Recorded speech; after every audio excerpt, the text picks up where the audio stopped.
O poder do pensamento positivo, capítulo 4. Recorra ao poder da oração.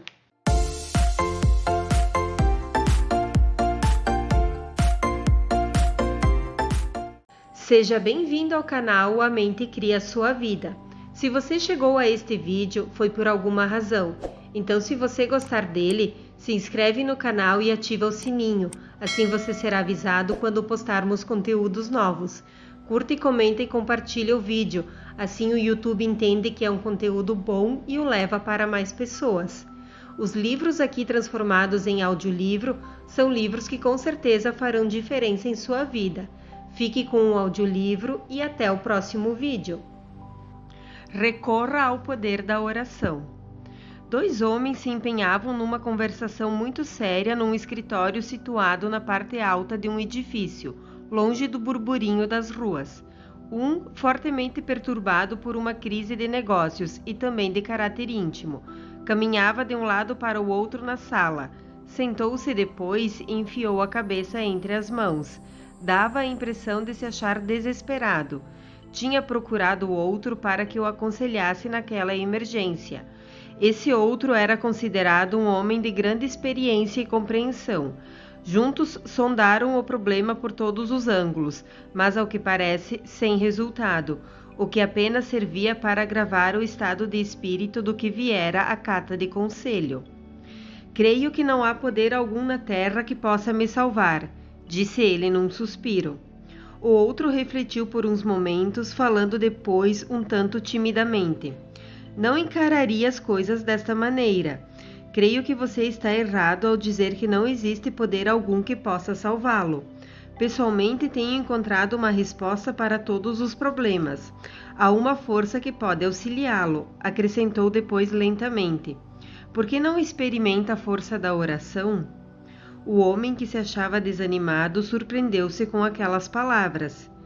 É claro que acredito na oração, disse. Talvez eu não saiba como fazê-la.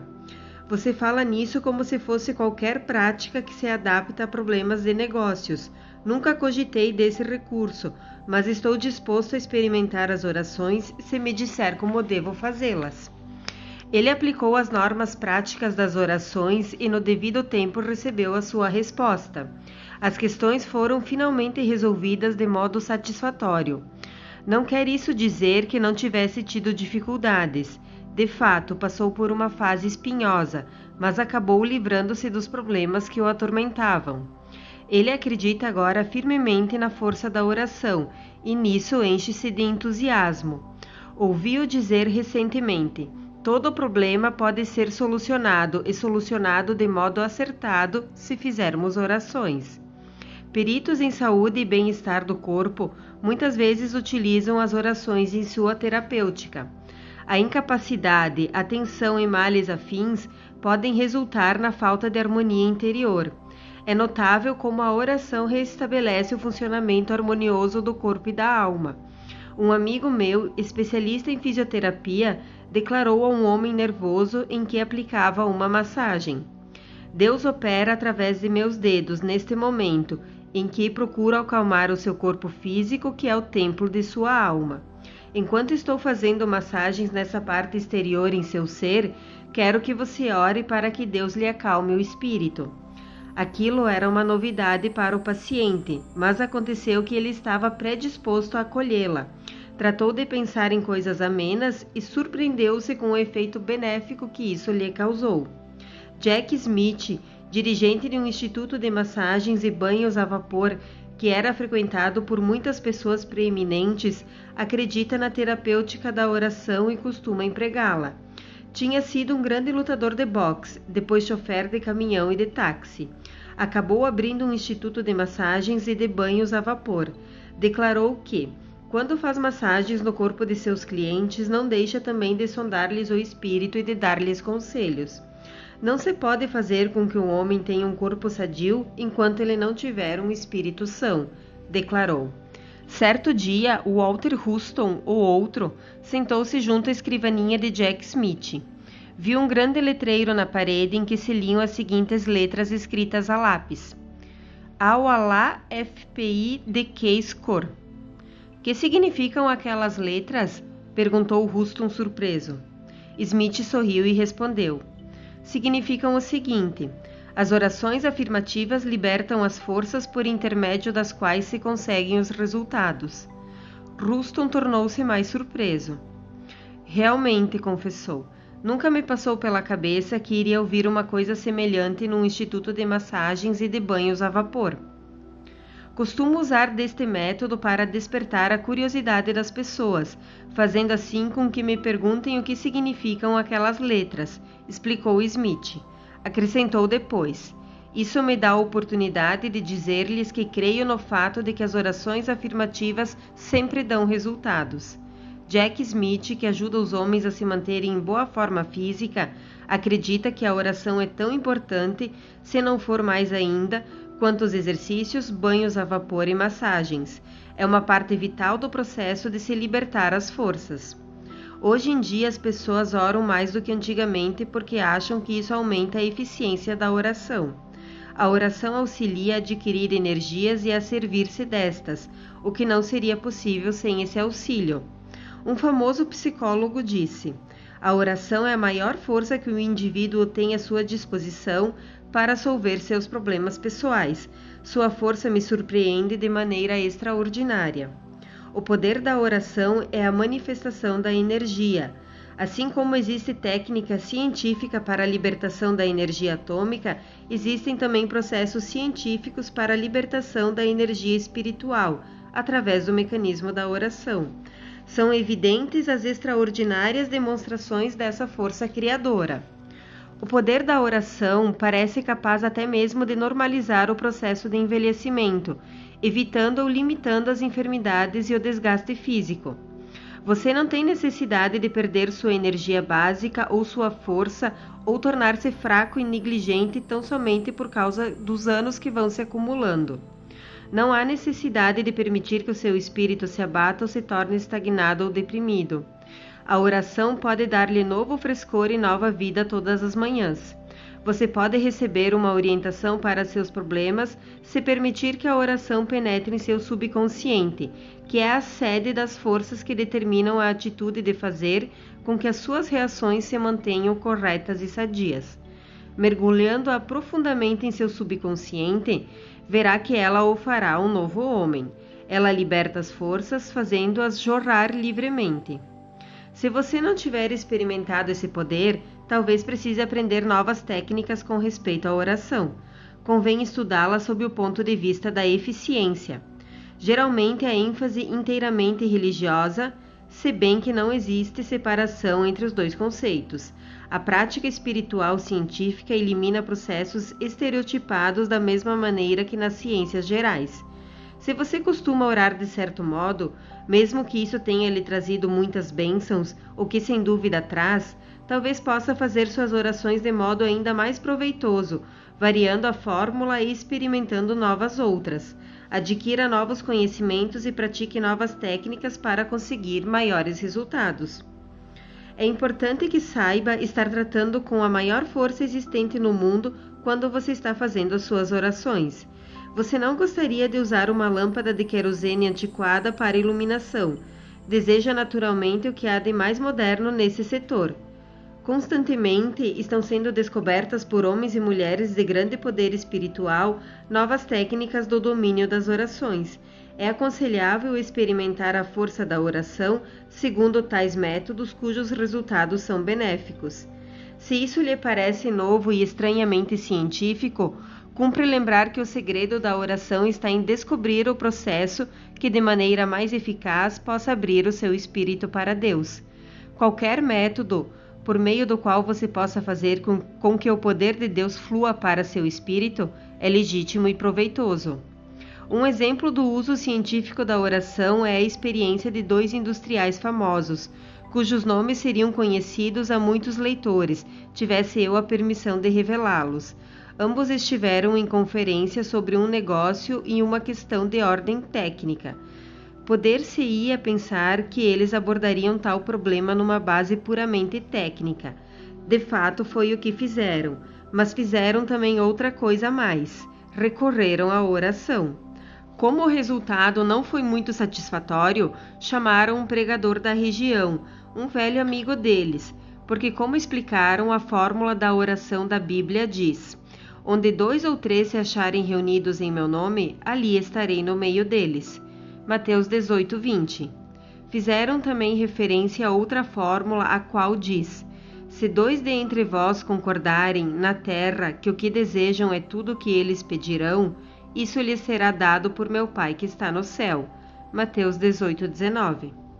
Tendo sido educados na prática científica, eles creem que no tratar a oração como fenômeno, devem seguir escrupulosamente as normas delineadas na Bíblia, que eles descreveram como sendo um livro didático da ciência espiritual.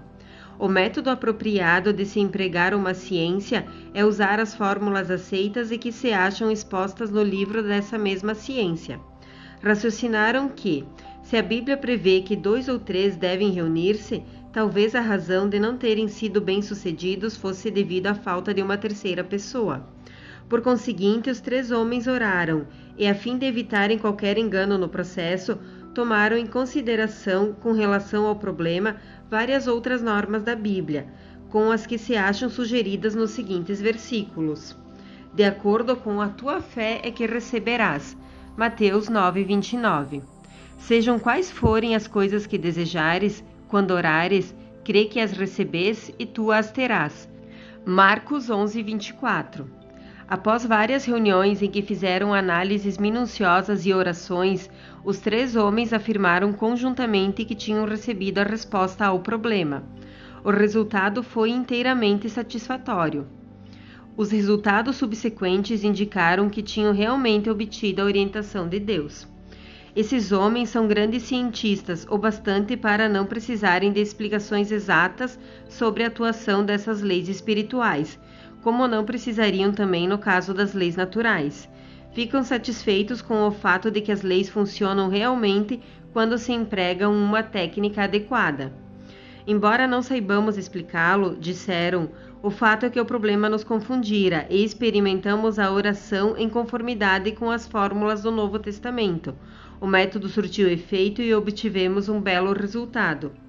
Acrescentaram que lhes parecia que a fé e a harmonia são fatores importantes no processo da oração. Um homem abriu um pequeno negócio na cidade de Nova York uns anos atrás. Em seu primeiro estabelecimento era, como ele mesmo caracterizou, um buraquinho na parede. Tinha apenas um empregado. Anos depois, passou para uma sala maior e em seguida para instalações mais amplas. O negócio foi coroado de êxito. O método do negócio desse homem, conforme ele descreveu, consiste em encher o buraquinho na parede de orações e pensamentos otimistas. Declarou que o trabalho persistente, pensamentos positivos, operações lícitas, bom tratamento aos fregueses e modo apropriado de se fazer orações sempre dão resultados. Esse negociante, que tinha um espírito inventivo e extraordinário, elaborou sua própria fórmula muito simples para resolver seus problemas e vencer suas dificuldades por meio da força da oração. É uma fórmula curiosa, mas a tenho praticado e pessoalmente sei que surte efeito. Sugeria a muitas pessoas que também acharam que o seu uso tem um real valor. Recomendo-a para você. Eis a fórmula: 1. Oração. 2. Imaginação. 3. Realização. Por oração, meu amigo se referia a um sistema diário de orações criadoras. Quando surgia um problema, ele o analisava com Deus, fazendo as suas orações de maneira simples e direta. Além disso, não conversava com Deus concebendo-a como uma sombra imensa e remota.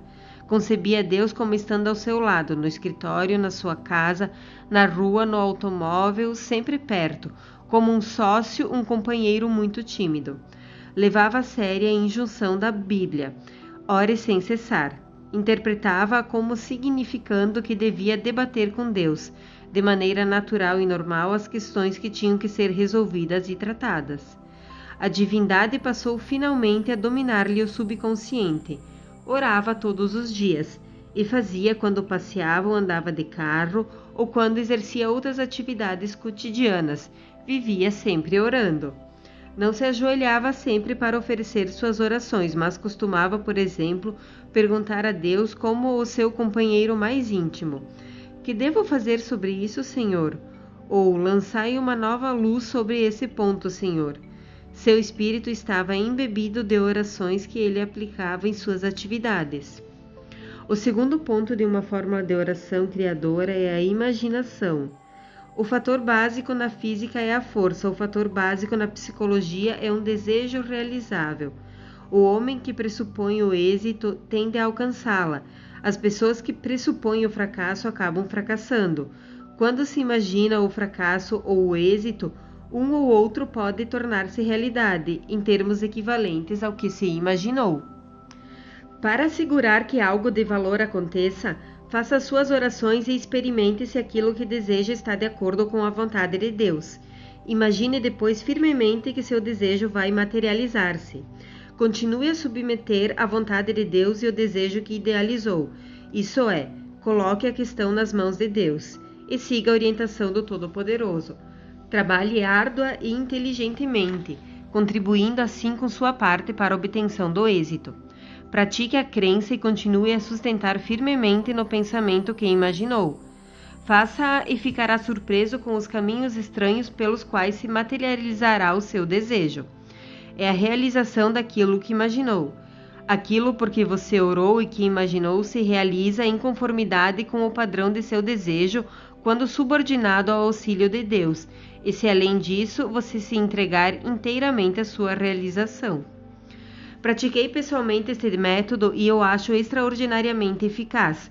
Foi sugerido a outras pessoas que igualmente informaram ter conseguido grande soma de energia criadora. Por exemplo, uma senhora descobriu que o marido começara a mostrar-se-lhe indiferente. Havia sido um casamento feliz, mas aconteceu que a mulher mergulhou na vida social e o marido nos negócios. Antes que percebessem, havia deixado de existir entre ambos aquele doce afeto dos velhos tempos. Certo dia, ela descobriu que o esposo estava interessado em outra mulher. Perdeu a calma e tornou-se histérica. Consultou o seu pastor, o qual muito sutilmente fez com que a conversação girasse sobre ela mesma. Ela reconheceu que tinha se descuidado do lar e que tinha se tornado egoísta, ferina e irritadiça. Confessou depois que nunca se sentira igual ao marido, sentia-se profundamente inferior a ele e incapaz de igualar-se a ele social e intelectualmente. Refugiou-se então em uma atitude antagonística, que se manifestava pela petulância e críticas. O pastor viu que a mulher tinha mais talentos, capacidade e encanto do que estava revelando. Sugeriu-lhe que criasse uma imagem ou retrato de si mesmo como sendo muito capaz e atraente. Muito espirituosamente lhe disse que Deus dirige um instituto de beleza, acrescentando depois que as normas da fé poderiam embelezar o rosto de uma pessoa e dar encanto e graciosidade às suas maneiras. Ensinou-lhe como deveria fazer as suas orações e como fazer aquele retrato espiritualmente. Aconselhou-a também a manter sempre no espírito a ideia do reestabelecimento daquela antiga afeição e camaradagem, a considerar sempre o esposo como uma criatura bondosa e a idealizar que a harmonia havia se reestabelecido entre eles dois. Cumpria-lhe sustentar com fé esse quadro. O pastor preparou-a assim para o mais interessante de sua vitória pessoal. Mais ou menos nesse tempo, o marido a informou que pretendia divorciar-se. Ela havia conseguido dominar-se a ponto de poder receber aquela notícia com calma. Respondeu simplesmente que estava disposta a conceder-lhe o divórcio se ele o desejasse, mas sugeriu que se protelasse aquela decisão por 90 dias, alegando tratar-se de um passo muito sério e definitivo. Se ao fim de 90 dias ainda achar que deseja divorciar-se, concordarei com você. Disse aquilo muito calmamente. O marido fitou-a admirado, pois esperava uma cena. Ele saía todas as noites. Ela ficava em casa e, na sua imaginação, idealizava-o sentado em sua antiga cadeira. O marido não se achava sentado na cadeira, mas a esposa pintava sua imagem ali, muito acomodado, com todo o conforto, lendo um jornal como nos velhos tempos. Idealizava-o fazendo uma coisa ou outra na casa, como era costume nos bons tempos. Chegou mesmo a imaginá-lo enxugando a louça como nos primeiros dias de casamento. Revia no espírito o tempo em que jogavam golfe juntos e os belos passeios que faziam. Manteve esse quadro com uma fé constante. Certa noite ele se sentou na antiga cadeira. Ela lançou-lhe um olhar furtivo 2 vezes para ter certeza de que o que via era a mesma realidade.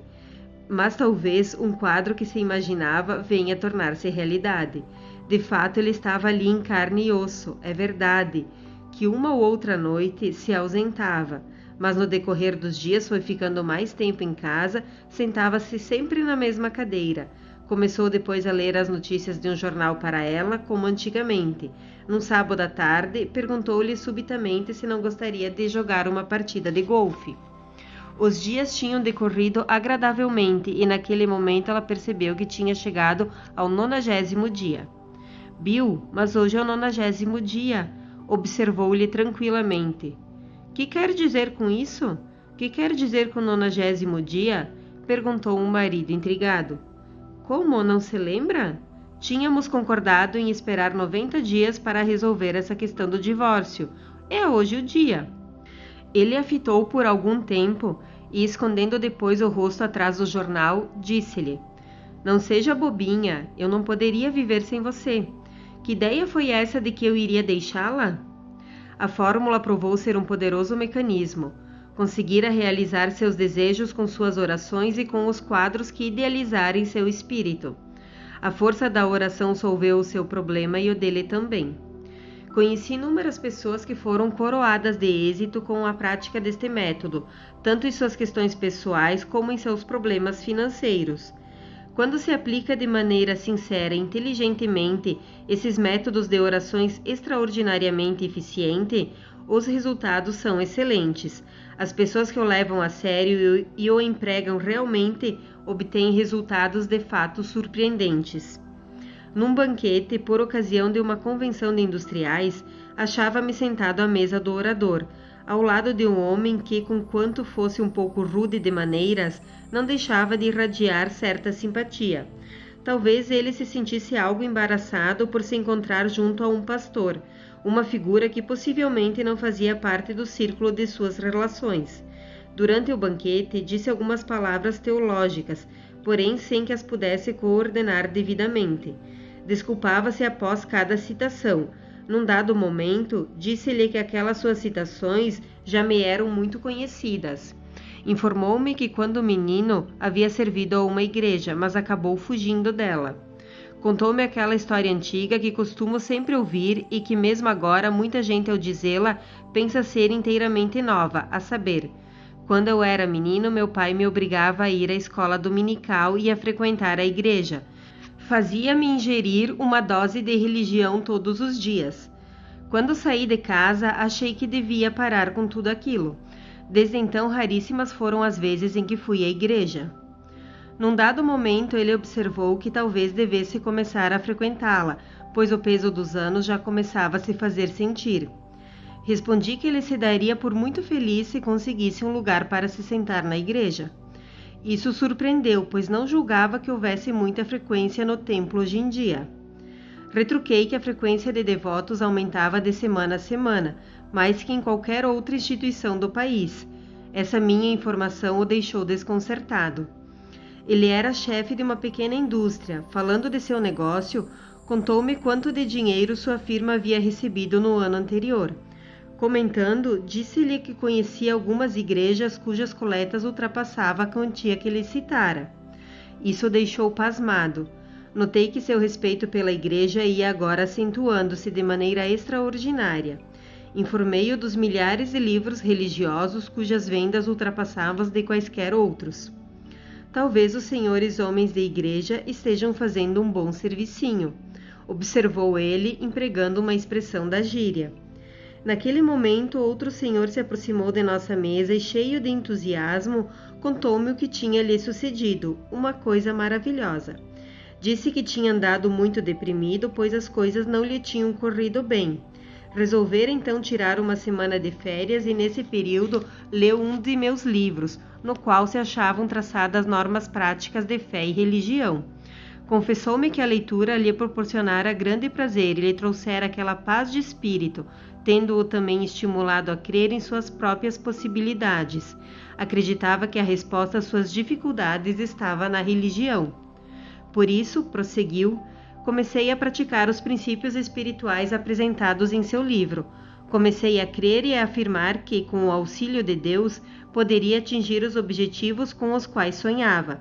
Tive a sensação de que tudo iria correr bem dali por diante e que não haveria mais de ficar atribulado.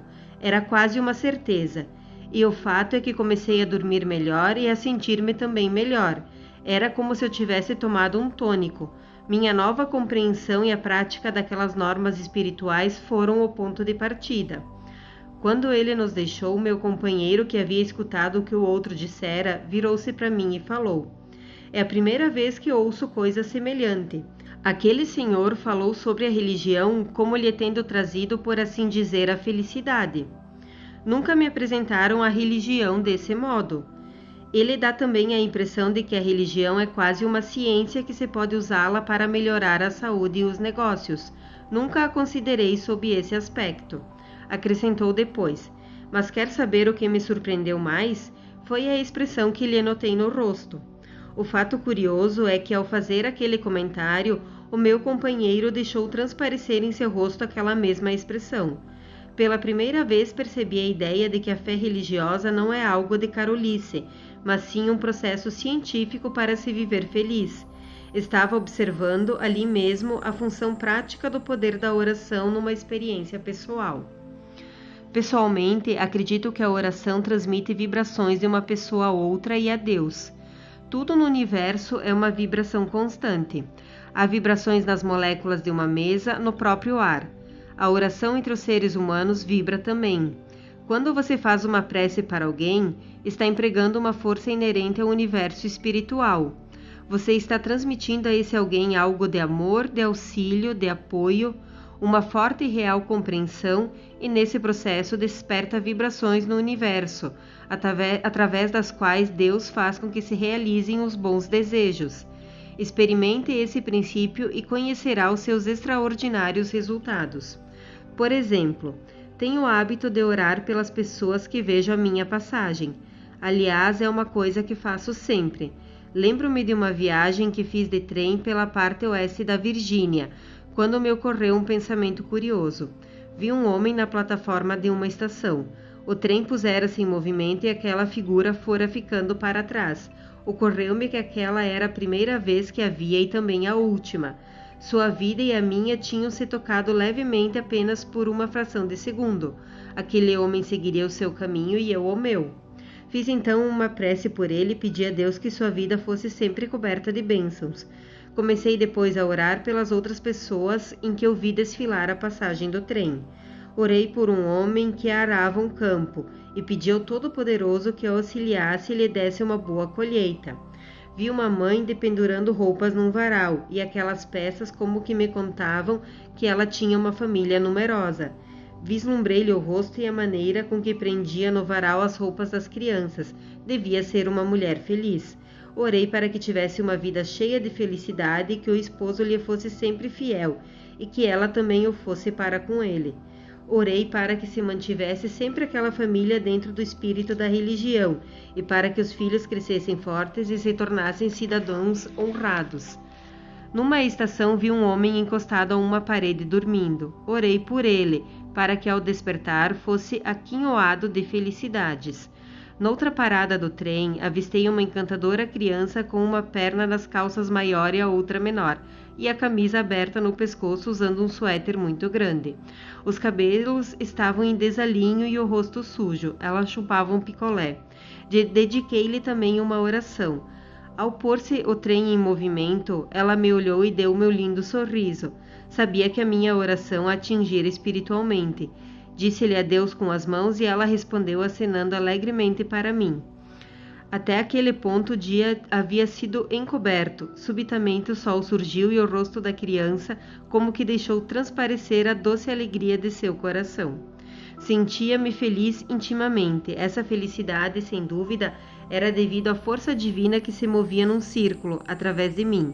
Essa força se esparzia pela criança e voltava para Deus. Pairava sobre nós a magia extraordinária do poder da oração.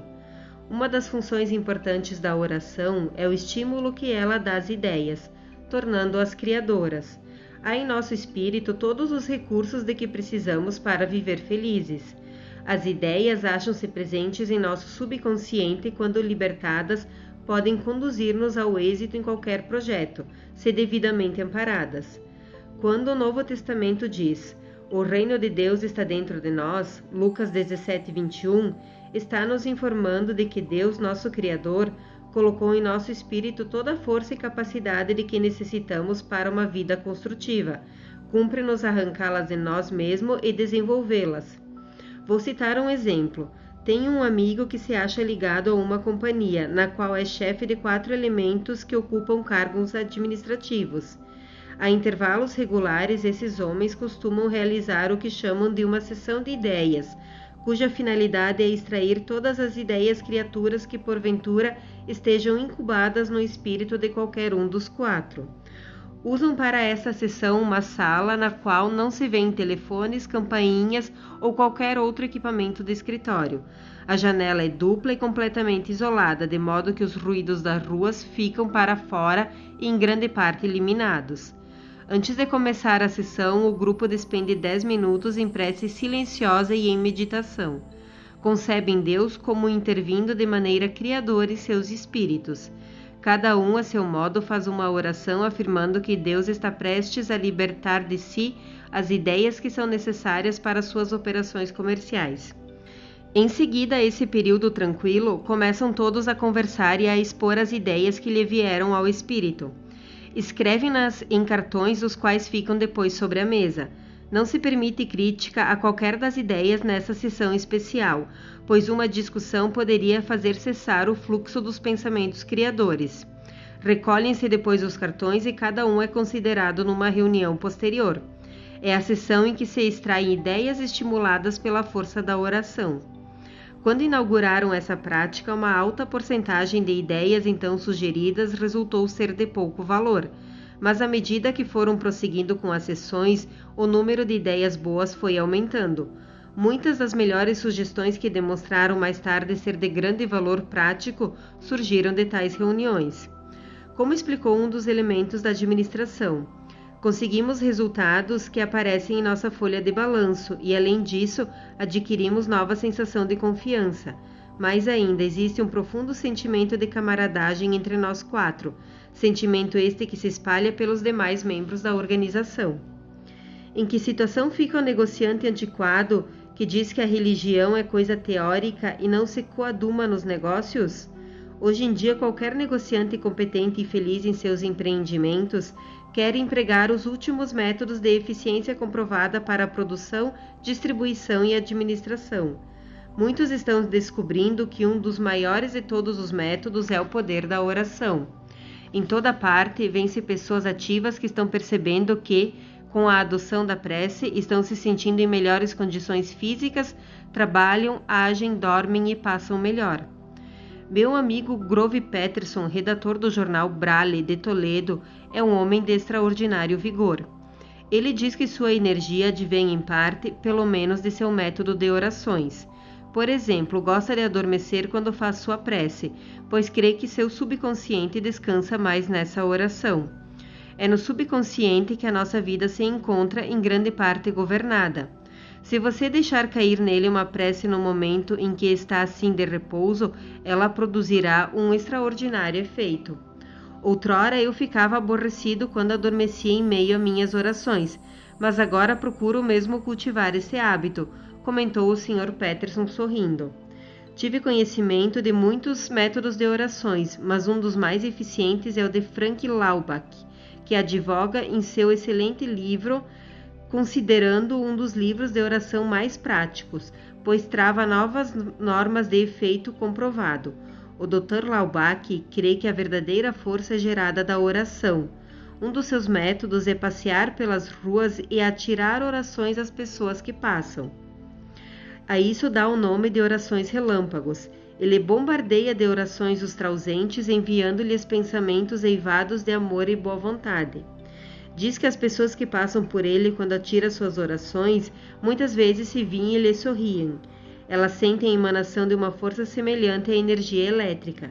Quando no ônibus o Dr. Laubach costuma atirar orações aos passageiros, uma vez ele estava sentado atrás de um senhor que parecia estar preocupadíssimo. Notara-lhe a caranca quando subira no veículo. Começou a enviar-lhe orações de boa vontade e fé, concebendo-as como envolvendo o indivíduo e penetrando-lhe no espírito. Subitamente o homem começou a afagar a parte de trás da cabeça. Quando saiu do ônibus, já não se mostrava com um rosto carancudo. Um sorriso cobria-lhe as feições. O Dr. Laubach acredita ter muitas vezes modificado a atmosfera de um vagão ou de um ônibus cheio de passageiros, por esse processo de sussurrar orações em torno de si. Certa vez, num carro Pullman, um homem meio embriagado estava se tornando demasiado inconveniente com seu palavreado e grosserias. Percebi que caiu logo na antipatia de umas pessoas. Resolvi experimentar o método de Frank Laubach. Comecei depois a orar por ele. Entre mentes, procurava concebê-lo em sua melhor feição e, pelo pensamento, transmitia-lhe palavras de boa vontade. Passado algum tempo, sem que parecesse haver uma razão qualquer, o homem virou-se para minha direção e lançou-me um sorriso. Levantando a mão, fez um gesto de saudação. Mudou de atitude. Não falou mais uma palavra durante o trajeto.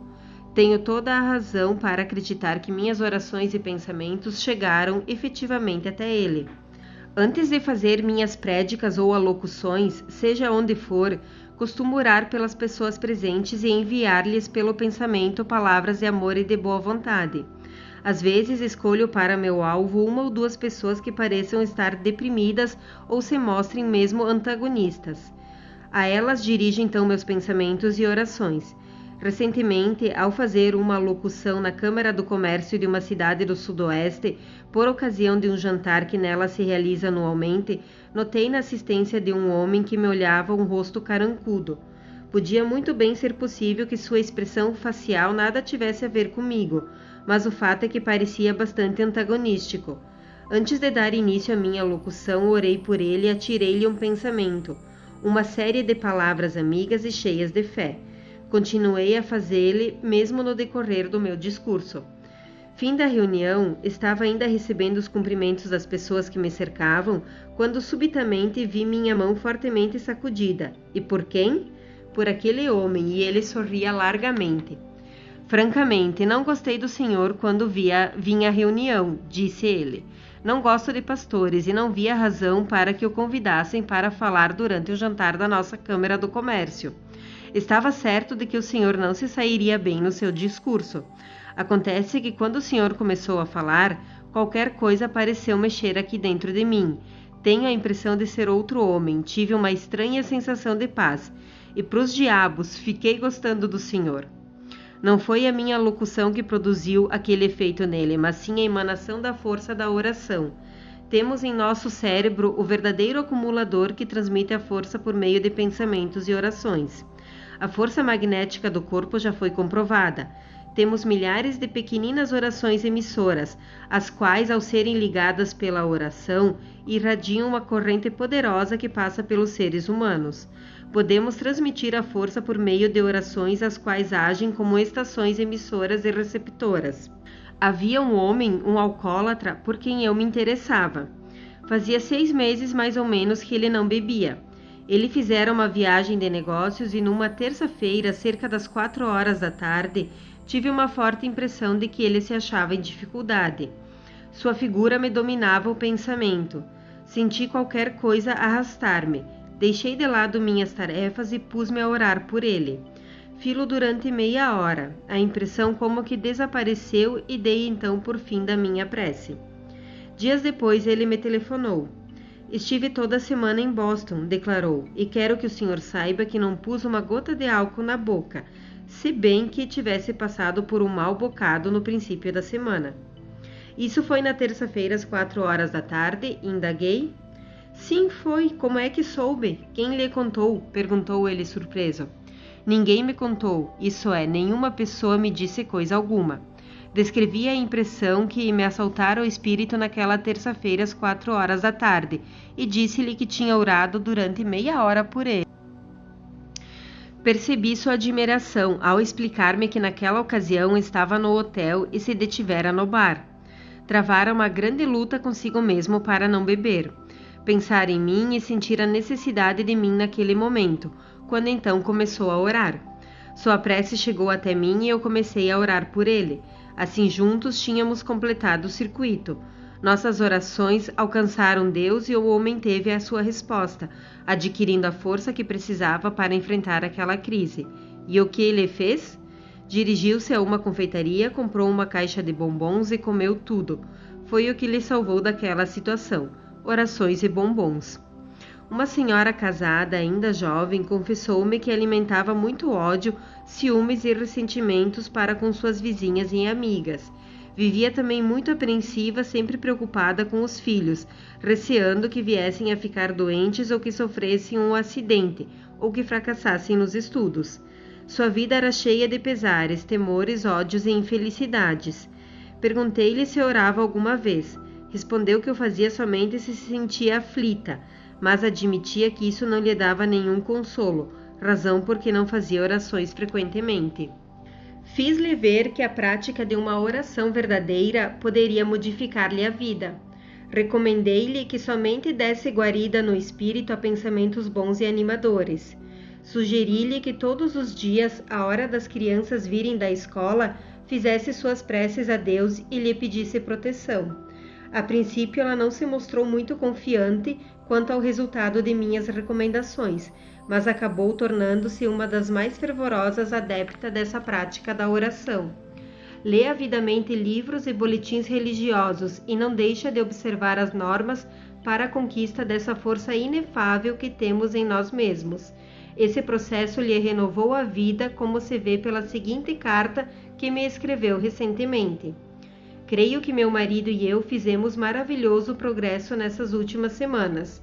O meu maior progresso data da noite em que o Senhor me disse que todo dia é um dia bom para se orar. Comecei então a pôr em prática a ideia de me afirmar todo dia ser um bom dia para se fazer uma prece, o que faço assim que acordo de manhã. Posso dizer positivamente que não tive um dia ruim ou atribulado desde aquela ocasião. O fato extraordinário é que meus dias verdadeiramente não têm sido mais fáceis ou livres de um aborrecimento qualquer, mas acontece que tais dificuldades e aborrecimentos não têm mais o poder de atribular-me. Todas as noites começo minhas orações fazendo uma lista de todas as coisas pelas quais sou grata, pequeninas coisas que me aconteceram durante o dia e que me proporcionaram felicidade. Sei que esse hábito fez com que o meu espírito se concentrasse apenas naquilo que nos proporciona o bem. Não deixa de ser maravilhoso o fato de eu não ter tido durante 6 semanas um único dia ruim e qualquer ressentimento contra quem quer que seja. Ela descobriu uma força extraordinária no poder da oração. Você poderá fazer o mesmo. Eis as 10 regras para conseguir com a oração ótimos resultados. 1. Deixe seus afazeres por alguns minutos todos os dias para nesse período em silêncio concentrar seus pensamentos em Deus. Isso fará com que se torne espiritualmente receptivo. 2. Faça depois sua prece, usando palavras simples e naturais. Conte a Deus tudo o que lhe vai pelo pensamento. Não pense que deva empregar frases religiosas estereotipadas. Converse com Deus em sua própria linguagem, Ele o compreende. 3. Ore quando for para o trabalho, no ônibus, no automóvel, mesmo quando estiver sentado à sua escrivaninha. Recorra a pequeninas orações, fechando os olhos às coisas deste mundo e concentrando-se por breve espaço de tempo, como se Deus estivesse presente. Quanto mais o fizer todos os dias, tanto mais sentirá sua presença. 4. Não faça sempre pedidos quando orar. Em vez disso, afirme que lhe estão sendo dadas as bênçãos de Deus e agradeça por elas. 5. Ore com a crença de que as orações sinceras envolverão com o amor e a proteção de Deus todos aqueles que você ama. 6. Não alimente pensamentos negativos em suas orações. Somente os pensamentos positivos é que dão resultado. 7. Manifeste sempre sua aquiescência em aceitar as vontades de Deus. Peça o que quiser, mas esteja pronto a receber o que Deus lhe der. Talvez seja melhor do que aquilo que você pediu. 8. Cultive sempre a atitude de colocar tudo nas mãos de Deus. Peça que lhe seja dada a capacidade de proceder sempre da melhor maneira e de deixar confiantemente a solução nas mãos de Deus. 9. Ore pelas pessoas com as quais não simpatiza e que o tenham tratado mal. O ressentimento é a barreira número 1 da força espiritual. 10. Faça uma lista das pessoas por quem deva orar. Quanto mais preces fizer por outras pessoas, especialmente por aquelas com quem não tenha relações, tanto mais resultados haverá de receber das orações.